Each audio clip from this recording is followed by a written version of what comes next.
Bonjour et bienvenue dans Uppercut by Pastor G. Pour finir cette semaine, parlons un peu de leadership. Lisons Proverbes chapitre 28, verset 1er. Le méchant prend la fuite sans qu'on le poursuive.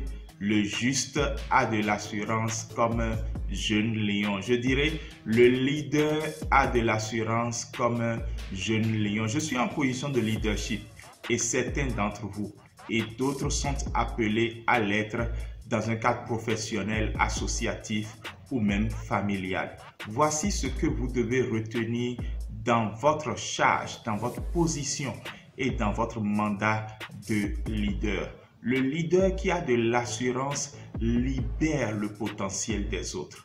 Daniel Pink dit: le contrôle mène à la conformité, l'autonomie mène à l'engagement.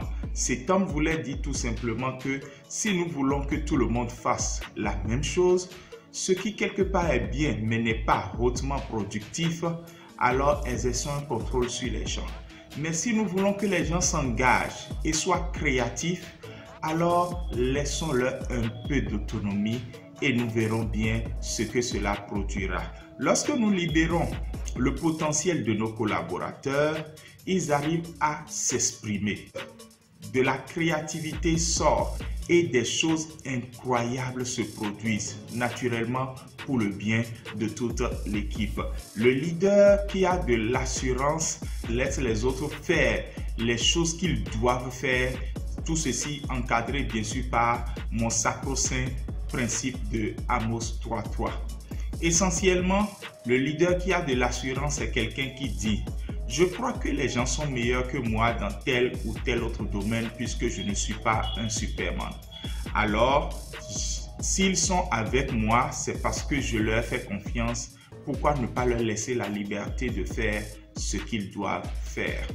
Les leaders qui cherchent à attirer ou à retenir un personnel ou un collaborateur compétent, ce sont des leaders qui doivent prendre conseil auprès d'autres anciens leaders qui ont fait cela avant eux. Et par exemple, Peter Drucker pouvait dire ceci, et c'est un conseil pour tout leader qui aspire à diriger comme Jésus l'a fait. Aucune institution ne peut survivre si elle a besoin de génie ou de surhomme pour la gérer.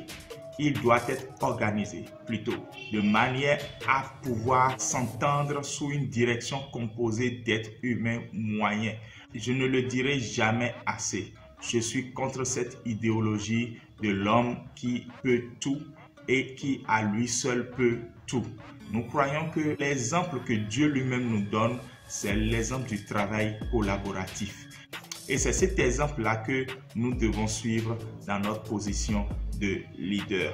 Vous voulez une équipe de rêve, des collaborateurs qui travaillent, qui sont engagés et produisent des résultats?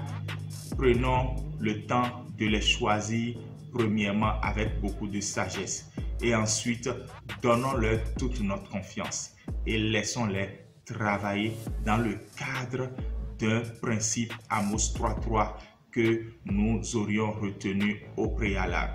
Après ça, le travail du leader sera de maintenir et de cultiver l'unité au sein de cette équipe plutôt que de passer son temps à chercher l'uniformité, la conformité tout le temps.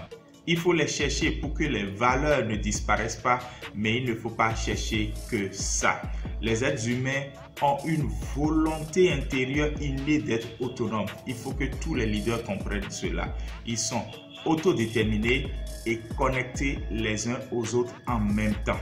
Et lorsque nous ouvrons un team management orienté vers cette pensée, nous pouvons être sûrs d'avoir des gens qui réussissent, qui sont épanouis et qui font progresser l'église locale, la famille et leur entreprise. Je voudrais aujourd'hui donc demander à chaque leader qui me suit d'avoir de l'assurance et de ne pas vivre dans la peur.